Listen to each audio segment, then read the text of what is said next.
right, welcome back from that break. We're deeply sorry for that breaking transmission due to some technical hitch beyond our control, but we're glad to be back, and we're glad to know you've been waiting patiently. Like I said, today is the 29th day of November 2024. We means we've reached the business end of this year, barely 48 hours for us to call it hooray for 2024 and ushering 2025 with loads of expectations across our board.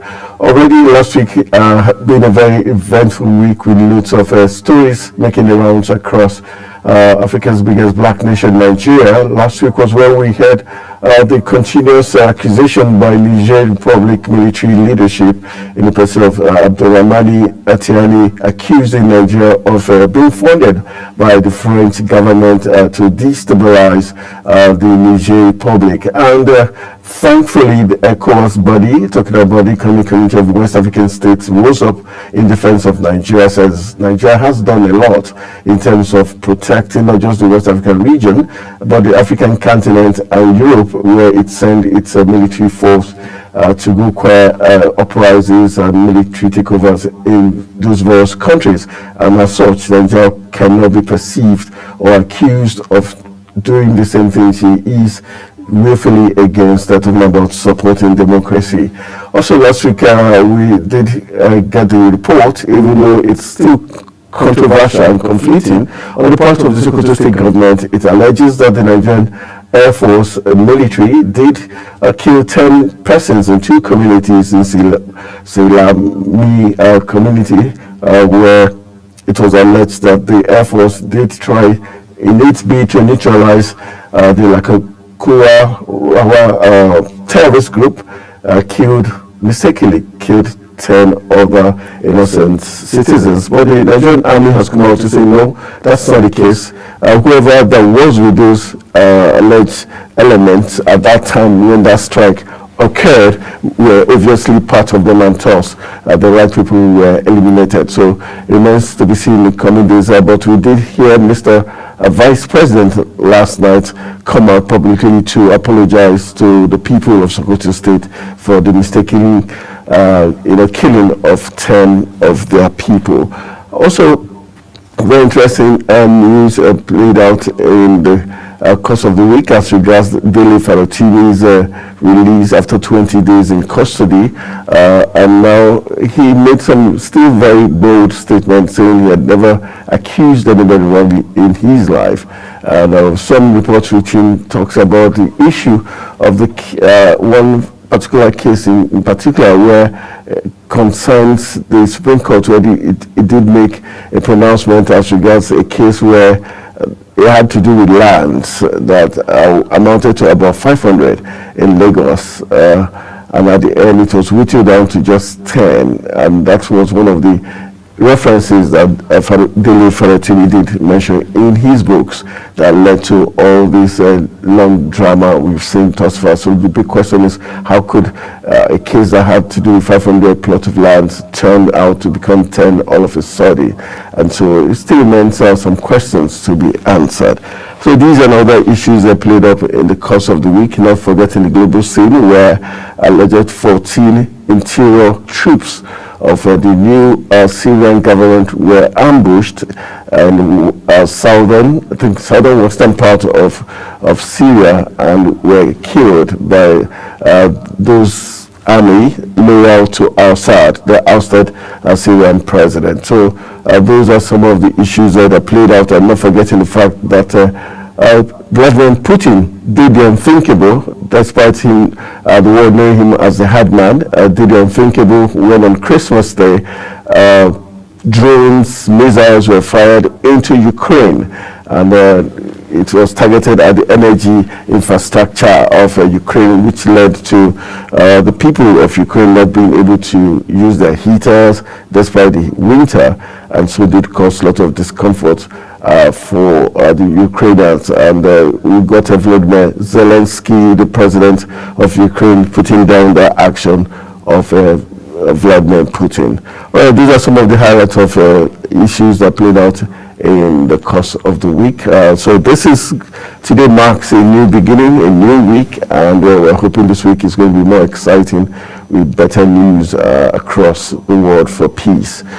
All right, we'll be looking at some of the big stories making the rounds in the papers. We'll go for a quick break. When we return from the break, we'll be looking at the papers, and also, hopefully, we'll be getting a guest via Zoom. He's no other person but Ododo Musa Abdulrahman, who is the founder and CEO of this initiative for the discovery of Nigeria's heritage and endowment. He'll be joining us via Zoom to look at issues as regards leadership, transformative leadership. What is the missing key to achieve that is a big question. He will be helping us answer after we look at what the papers are saying this morning. Stay with us.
right, it's now time for us to look at what the papers are saying this morning. Like I told you, Musa Ododo Abdulrahman, who is the president and founder of Initiative for Discovery of Nigeria Heritage and Endowment, will be joining us via Zoom to look at the papers and also the talking point as regards transformative leadership. The key missing is what we'll be looking at. But let's begin with the Vanguard newspaper. The headlines there.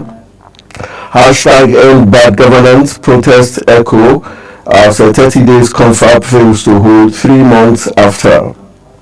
Page 9 is where you find that big story there from the Vanguard. At Odili's party, Fubara speaks on ultimate liberator as a Wike vows strong response. We've got a tragedy is a kicker there on the main plate of the Vanguard. 13 burned to death in Ondo crash. Then we've got abductors demand 75 million naira ransom for Anglican bishop, wife and children. Page 24 is where you find that big story. Then we've got Badly Knock. Okay, Badly Knock is a rider there. Kenny's political career may be in danger, says top diplomat. Then we've got lessons for Nigerian women as Ghana gets first female vice president.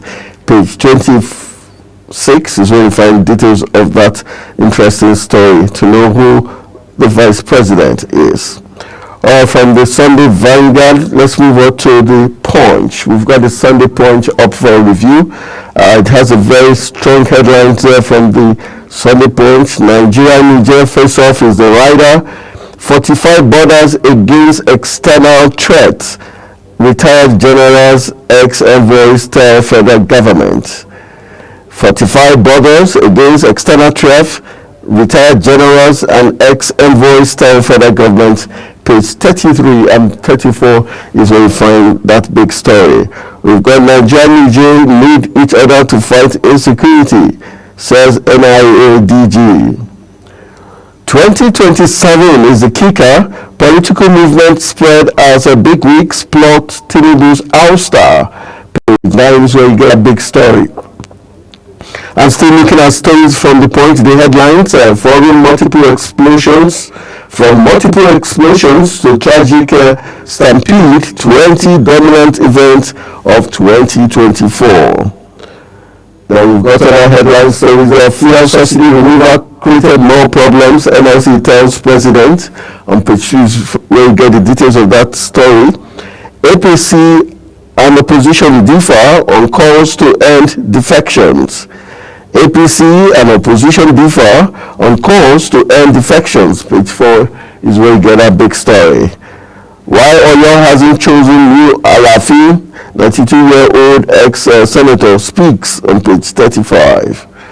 We've got the sweet poison is a rider, how local producers mix detergent soda with fufu to maximize profit. Very sad commentary there. Still looking at the Punch newspapers there. 12,000 Oni ex-Queens supporters demand justice as video proves government aware of fun fair. That's the headline story there. Then we got on the bottom plate. Minister blames vandalism as government fails to meet 6,000 megawatts power target. Minister blames vandalism as government fails to meet 6,000 megawatts power target. It's the headline story there from the Punch newspaper. All right, away from the Punch, let's go to the Daily Independent and see what next we've got in store from the Daily Independent. We've got a Sunday Independent, and the headline stories from there says Tinubu no mix is a rider at glance. Analyst takeaways from President media chart. 13 burned to death in Ondo road crash is a headline story there from the Sunday Independent. Petrol price reduction stirs fresh expectations in transportation and other services. Bayelsa Rivers have resolved oil dispute, says Diri.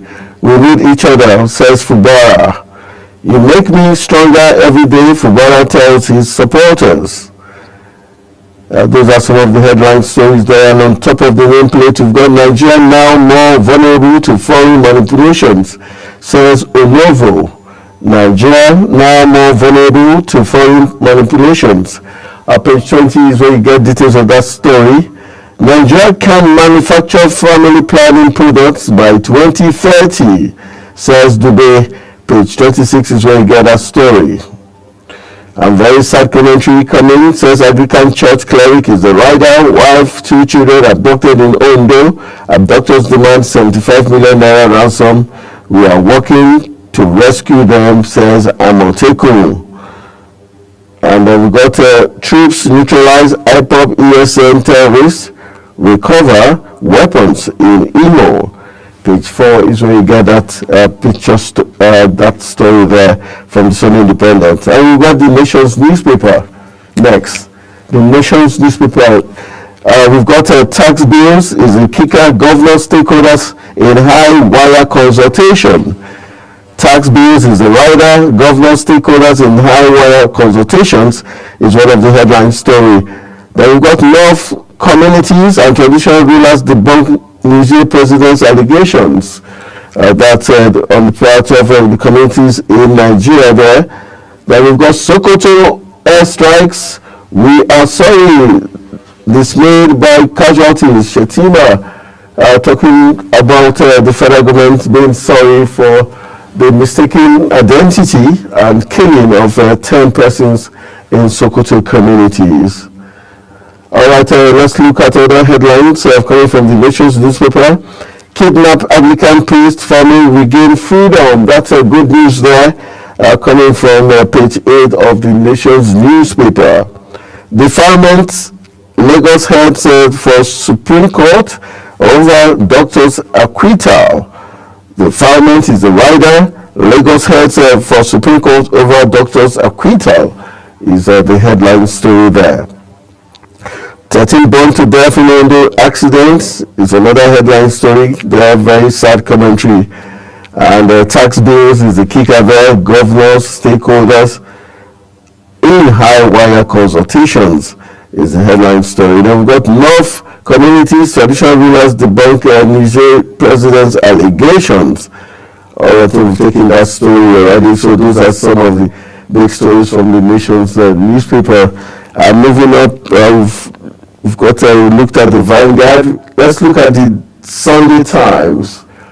The Sunday Times is next for reviews. Let's see the headlines from the Sunday Times. Vice President Shetima commiserates with victims of military airstrike in Sokoto is the headline story from the Sunday Times there. 3 divisional Nigerian Army immortalized Lagbaja.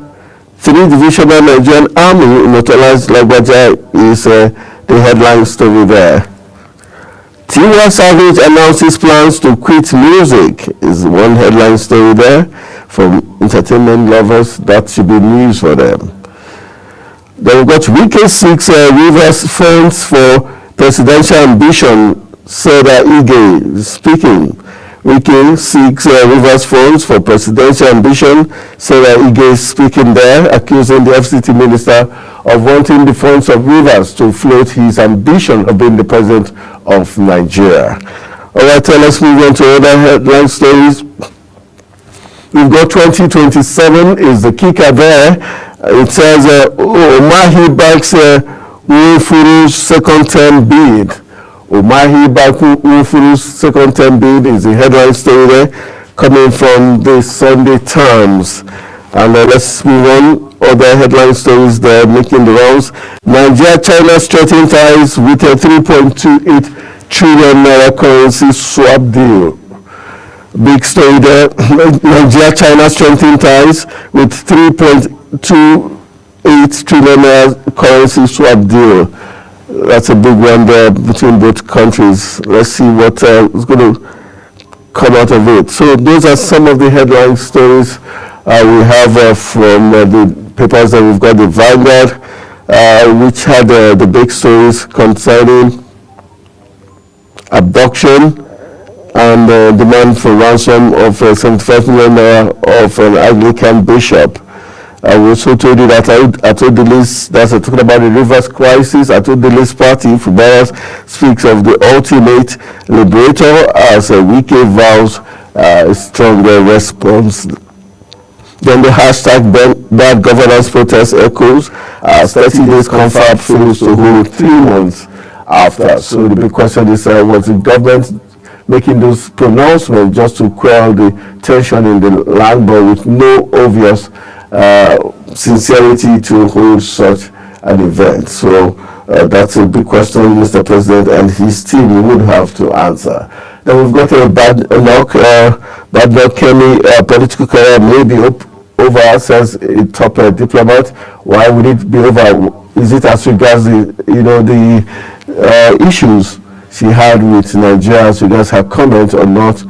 That's going to be very interesting to find out what the top diplomat means. So grab a copy of the Vanguard newspaper. Then we've got a kudos to Ghana, where Ghana has produced her first vice president, female vice president, and the talking point there is Nigerians should learn lessons for Nigerian women as Ghana gets her first female vice president. So that's kudos to Ghana. All right, those are some of the top stories there from the Vanguard. Let's go for a quick break. When we return, hopefully I will get our guests joining us to discuss one of these 2 big headline stories making the rounds. Stay with us.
right, welcome back from the break. It's now time for us to hit into our discourse. We're looking at leadership change, the missing key to transformative leadership. And our guest is no other person but Musa Ododo Abdulrahman, founder, president, Initiative for Discovery of Nigeria Heritage and Endowment. He's joining us via a call, and we'll be getting his good morning. Abdulrahman, thank you for joining us on Global Morning. Thank you so much. Immense thanks for having me. Sorry. All right, sorry for the earlier mix-up on which means to get across to you. Let's look at the issue of the missing key to transformative leadership. Well, what's the key, first of all, and what's transformative leadership? What does this all entails? Yeah. First of all, we must understand what's leadership.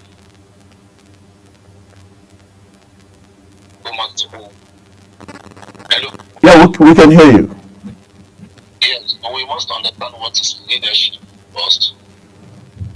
That what is transformational leadership? Transformational leadership is a leadership approach that inspires and empowers individuals to achieve extraordinary outcomes, fostering a culture of innovation, collaboration, and continuous improvement. And their key characteristics must be a visionary leader. Transformational leaders must have a clear and compelling and shared vision for the future. Okay. A transformational leader must be a sort of inspiration. That is, they inspire and motivate others to work towards a common goal. Empowering. They must be empowering. That is, transformational leaders empower individuals to take ownership, make decisions, and innovate. They are collaborative. They foster a culture of collaboration, open communication, and teamwork. Transformation leaders are agile, flexible, and able to navigate complex, dynamic environments. They must possess emotional intelligence. Transformational leaders are self-aware, empathetic, and able to manage their emotions and those of others. They must have this quality to develop individuals to achieve their full potential. Then the most special, the most peculiar of the transformational leaders they must understand the knowledge of the time they are. Because it is time that really determines what kind of leaders that the society needs.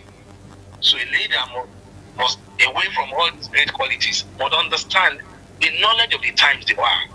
If you don't have the knowledge of your time, there's nothing, no matter how visionary, no matter how excellent character you are, you won't be able to bring about the kind of transformation you like, or what society needs now, because it is the calling of the society. Leadership is a call of the society, it's a yearning of the society. That is how leaders are born. That is how leaders are evolved. That is how leaders come. The people, meaning that it is not, I love the word leadership, not leader. Leader is an individual that controls or guides people. But leadership is a process. So meaning that even you must be able to carry, you have a vision, of course, you must be able to carry other people along. So a transformational leader must, above all, has the great qualities. Must have this sublime quality, which is to understand the knowledge of the times in which he or she is. Because that one will inform his purpose. So he become a purposeful leader. A leader that is going to lead by purpose and not by power. A leader that understands the destiny that his people is supposed to go, so that he can carry people to the promised land, if you like, the destiny, the vision. That is the kind of leader that will make the society, especially talking about Nigeria context now. Nigeria has a great and unparalleled destiny. The kind of leaders that will make manifest that, understand the purpose of Nigeria, of who Nigeria is as a nation, as a country. What is the purpose of that Nigeria? What is the destiny? When purpose is discovered, destiny understood, then leadership is born. Thank you. All right, let's look at, now that we've established what leadership is now, what does it take to transform? You have to understand what the problem is first before you are able to transform it to another image or another frontier. Do you think the current leaders understand our problems, and What is that missing key, like the topic says, that is needed to unlock the new Nigeria? Very good. That this is And do we even have the key? yes. Yeah, this is a very good question. You want me to elucidate more on what I just spoke of? Excuse me, which is to understand the knowledge of your time. See, every society, in the evolution of every society, they must understand. Every generation in those societies must understand his own mission. They either fulfill or betray. I say this every time, and this is the core of the message. And we can keep saying this, and that, because this is kind of message that's supposed to pervade our dialogue space, so that it's going to influence our listeners and know how to. It's a good discussion because it's going to raise the new national consciousness, and I love it. And thank you again, the global TV for bringing this forward again. So you see, every generation must discover its own mission. Every generation is a society, but discover its own mission. They either fulfill it or betray it. The generation of our founding fathers founded an independent country was called Nigeria. So the greatest call of this present generation is to consciously create a nation out of that. I do say that people that understand this dimension knows that even our forebears said it, Papa Olo said it, all of them understood it. It's because they understood that, and that is why they envisioned a great nation. I'm talking about forebears. They know the country is not a nation. A nation is the spirit of the people. It's the consciousness, it's the collective, it's the conscious and the collective aspiration of the people. And who is a nation? A human person is a nation. So who built a nation? It's you and I that's going to build a nation. That's part of what we are doing now. So the people, the society, that generation must understand what they really truly want before they can choose the kind of leadership they want. The leadership that we want now is not a leadership that is going to be led by the usual politician. Without due, they cannot be led by the usual politician because they are not transformation leaders. The politicians are only interested in the next election, how to grab power. And when they grab that power, they are using that power to capture the state. That is not kind of leadership that is needed now. If Nigeria needs to reach what is supposed to be in the Committee of Nations, need to fulfill its destiny. And just like I said, it's a human person, it's a nation. When this Nigeria is going to manifest its own that great and apparent that I call great and apparent destiny, it is the human person, it is you and I that's the nation that's going to make it manifest. Not the geographical area, not the area, not the country. And the destiny is upon us now, all of us, to do this, to understand this. So the kind of leadership that we want is not the kind of leaders. It's not the kind of leaders that will bring about. It's not the kind of leaders the usual politician. The politicians are concerned only about the next election, just like I said. So the kind of leaders that are concerned about the next generation. They understood how nations evolve. They understood what the nation is and how they can bring about. Is this the kind of leadership that we must look out now for? All right.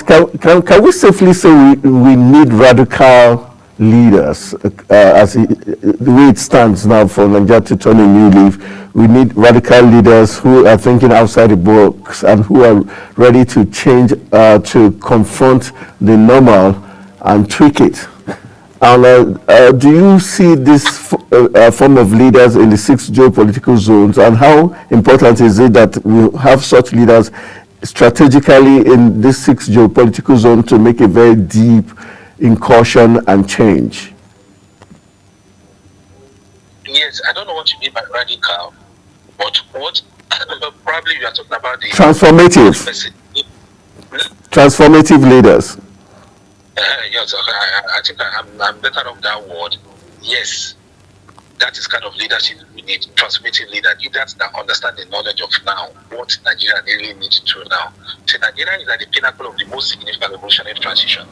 So meaning that the exigencies of our time demands that we must begin to explore the inner dimension of our intelligence. So we need leaders that are possessed with transcendent wisdom.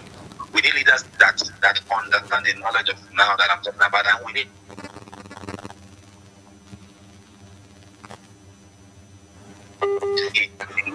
there must be a paradigm shift. There must be a paradigm shift from all old from the status quo. Absolutely, there must be a paradigm shift, and that's the kind of that's the kind of leaders that people should be looking out for. Just like I said again, this is kind of discussion that's supposed to pervade our dialogues so that we can raise that kind of new consciousness, because it is not only you and I cannot do it, but at least when people are aware, and especially now, you can see that the old order is gone. All our institutions, all our institutions, this system is a collapsed system. It cannot bring about a new Nigeria of our dream. So meaning that there must be a radical, if I may use your word, which I prefer transformation. There must be a person that has a transformative character. We need a moral leadership. But survived by moral leaders, people that understand the knowledge of them, people have to set that character. People that possess, because there's no arsenal, just like I used to say, there's no arsenal, there's no weapon in arsenals of life. There's no formidable transformation society that moral force of character. We need people that have character, that have competence, that have the capability to do so. That people of immense moral character, of profound moral imagination. Let me give you a practical example. It is Abraham Lincoln. Abraham Lincoln understood, and that is kind of leadership I see myself, my personal self to be. But he understood the founding fathers of America, and he said, and he put upon himself that he's going to look at. He was the first person that signed the Emancipation Declaration. That is, he said, all men are yes, their founding father said all men are created equal, but they were not able to enforce that. But he knew it. Then Abraham Lincoln took that stage. And that is kind of leadership we need. I'm just giving a perfect example now. Abraham Lincoln was a man of family.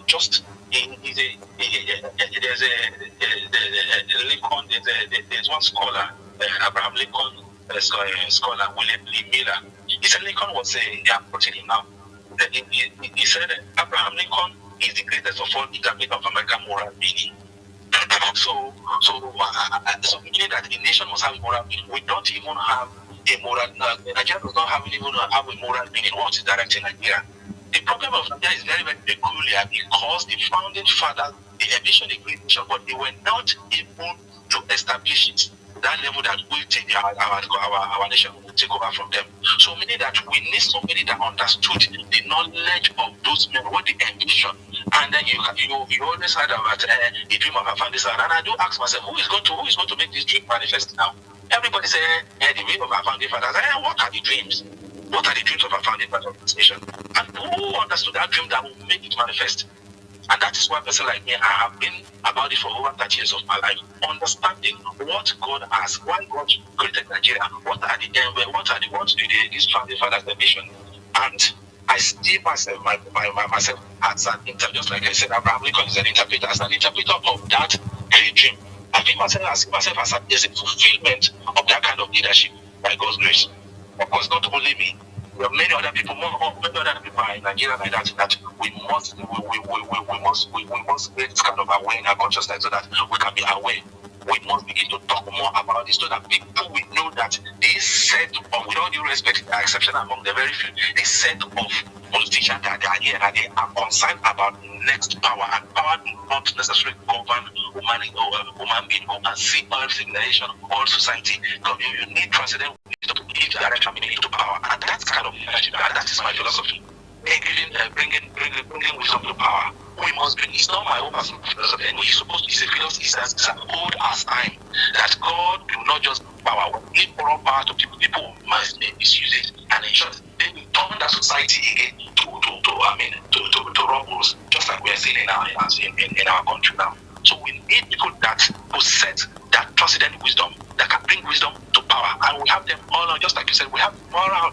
It's only that it's always hard for people that has wisdom to combine with it power. People that are already in power, they will not want this kind of people to come, but their time is up, because it is vividly now they cannot cover Nigeria, and nature will take its course. I'm telling you, this is the greatest strength. It's magnetic power. There's going to be a manifestation of the raw power. Nature is going to take them away.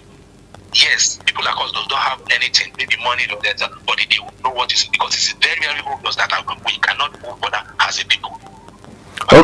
All right, as we begin to wrap up our conversation, what are the key elements Nigerians, especially the electorate, those in the rural areas, those that are not very educated, what are the key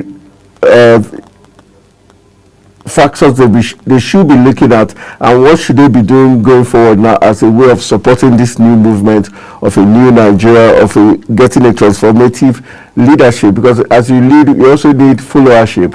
How can we also achieve this transformative followership? In fact, that's the key. That is why I'm always repeating that this kind of conversation will be going. Then going to a rural area that you talk about, you don't even understand what this grammar we're speaking here. You don't know the kind of people manipulate. The kind of position that comes in, they manipulate, or they will go there, they just do whatever they want to do, fill their boxes and just come, because they just give people stomach, someone who says infrastructure, just give them one. And unfortunately, people will not understand it. But just like I said again, we are going to continue this fiscal that we are starting our national policy dialogue. And that's what we tend to do. We want to start to in our dialogue. We want to start from the grassroots, enlightening them that this is the way to go, and that is, and the most especially, we know that we know that they can't. They can see the suffering now. The suffering is taking them from place, and there's no best teacher than that suffer. They say, somebody says his wife, who is your teacher? Nature is the best teacher. Nature will teach you adversity. Now everybody is suffering. It's now everybody not suffering. So that one is he's the best teacher. That's seen everybody. That they should look elsewhere. I'm telling you, they are going to look elsewhere. And they don't understand because because every living thing responds to love. Every living thing is responsible. They have understood that the spirit leaders do not have their love at heart. They will look elsewhere, even though they don't understand the language, the English we're speaking. I'm telling you, if you give hatred to, they understood, and I think the time. That's why I say nature take it, because the time is up now. Every living thing is responsible. People will naturally respond to the people that give them love. It's just natural. In fact, nature is so wonderful that when the time comes, you will see that old order naturally it's already gone. It's already gone. It cannot hold again. People don't want to understand what our common enemy is. One, our guys are common enemy. Everybody is solution. So everybody everybody now know that no, this is not where we're supposed to be as a people. Everybody knows that every that now as it were knows. So that is the power of nature. All right. On the final note, let's get what will be a watchword to the current leaders as we wrap up our conversation, as for them to be aware that there's a change that is upon us already, and what role they can play, especially at their final days. So, yes, they should. But this, we cannot take any wise person cannot take them baby. That is why what we're talking about is that the best of us is even for them to embrace this change if they can. If they can, it's usually very hard. But when transformation comes, is a time that to everybody. So if you believe in it, you don't believe in it. It doesn't work with belief. If you don't believe in the sun, maybe it come out today. Sun will definitely come out. So what we're about is like the sun, it has come out. Nothing can stop to the time that the idea that's already time meeting. But the time of an idea comes, nothing in nature can stop it. So the best of all is that we advocating that all of us must understand that the old Nigeria, what I mean by old Nigeria, that the old Nigeria, the old order is gone. They themselves, any wise leader, even as it were, any wise leader, or let's call them politicians, with all due respect, they should know that even though you will not like a society to collapse, and if there's no Nigeria, what will you go on now? What will they be leading now? Even though let's see to some of them that are still, but are also still, if you're not in do that. So any wise, then all of us, we are calling on all of us now that we must embrace this time that there must be a conscious creation of a new Nigeria. A nation is to be fathered now, and that is the cry of that's the cry of everybody. There must be a battle of vision, and what we are doing is the conceptualization. All this literature is not literature that we are doing; it's conceptualization. Before birth, there must be a conception, and that is what a discussion is part of the conception, and that is what we are calling over a national policy dialogue. There must be a nation when the country has reached this, there must be a broad national conversation around it, so that because if people must be given a cause, unite on that purpose, have a consensus on where they want to go, how they want to get there, and when as a people. That is the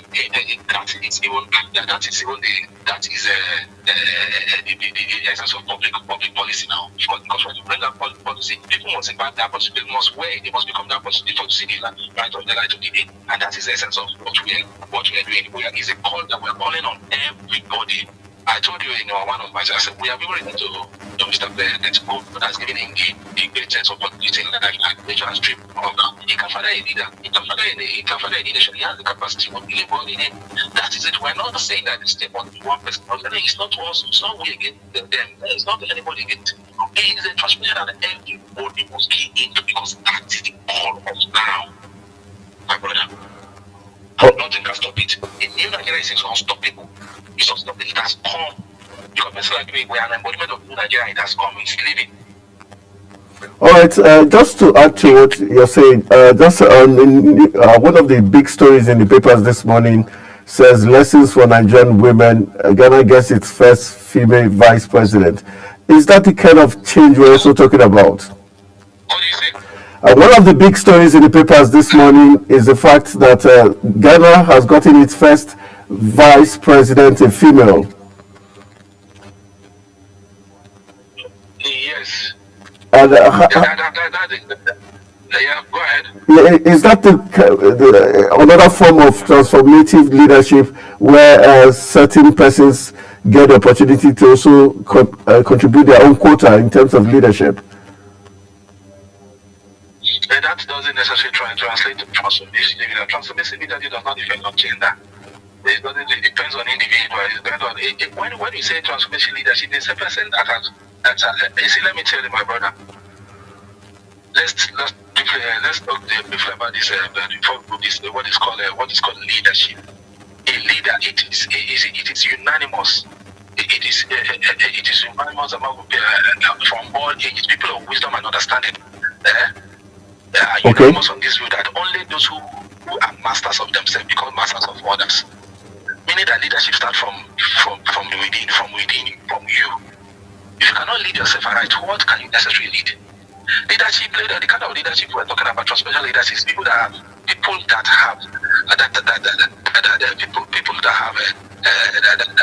that have developed the arsenals of their mind against the unruly encroachment of this transcendent ephemeral of life.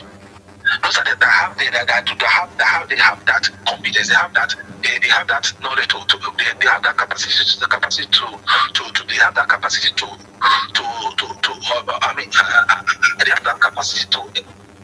go inward them and take to exploit the inner dimension of intelligence. Those that kind of person it doesn't depend on gender. Everyone can have the capacity. Every human being has the capacity to reach it. It's only that we cannot. So it depends on what the woman, what any person, either can be woman or man, is bringing on board. So meaning that he must have been able to be a leader of himself. You know what they call leadership? Let me put it in another way, so that you can get it. Self-government. Government. You know what they call government? It is self-government. The supreme of all government is government of self. Can you govern yourself to do the right thing and have the capacity to govern us? As we call it, society mimic what leaders are. The society mimic what leaders are. Anyway, in rounding up, I just want to tell you that it doesn't depend on gender. It's either man or woman. It is who you are. You are because the universe will give to you, or the society will give back to you who you are, not what you want. You can be mounting it. Yes, you want to be a transformation. I will write. Look at Nigeria. And I have every lofty ideas of people, but you cannot. They will call that no political will. That is a very, very, very, very, very powerful statement that everybody should be carrying. Don't you see that we have Google policies on Nigerian desks, go to our archive, but people cannot translate that into physical something because they have not imbibed it themselves. They have not imbibed the values, the values, the moral values, the moral principle values, virtues of leader that have the capacity to transform, to transmit what is written in paper into physical way, and that meaning that the person must be an embodiment of that which he want to see, he or she want to see. So it's not by gender. All right. It's good to have on other surface. It's good to have gender. They call it gender balancing because actually gender is not. No, this is a very deep question for another time. All right. Gender is not male or female. All right. Because he didn't understand. I mean, there's no spirit in the all real right. spirit that we are. Okay. So all right. So this is to recognize the other person, which is a woman, because it's an energy. all right. Energy. So when there's a balance in feminine and masculine energy for a society, I'm talking about general now in a society, there is a very good one. That is a balance in that nature. All right. The universe is that. No, I just want to speak briefly about it. All right, time note, our friend. Hopefully next Sunday, when we'll be wrapping the series up, that's how we bring that agenda into perspective. But I want to say a big thank you to Musa Ododo Abdulrahman, founder and the president of Initiative for Discovery of Nigerian Heritage and Endowment, and he's also the coordinator, I beg your pardon, of the National Dialogue.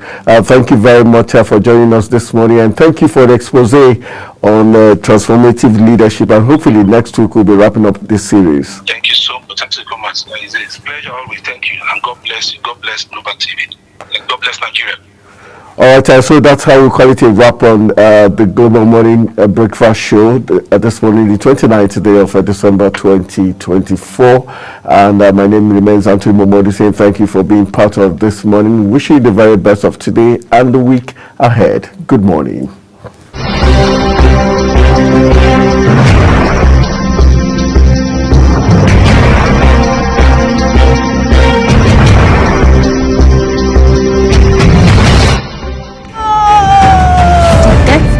From flooding. Most time our politicians just bring in policies too, for sure. If you don't say we have several more stories. The legislature was carefully crafted to 22.2% inflation rate as of April this year. What does that say about where we are as a country? I think Nigeria has resorted to being resilient. Before you call the police station, before they even leave, they take permission from I don't think there's really anything on ground to improve. the struggle, the ASU strike. Minister of Education volunteered and said, give me 2 weeks. It was a life. The president never gave me any deadline.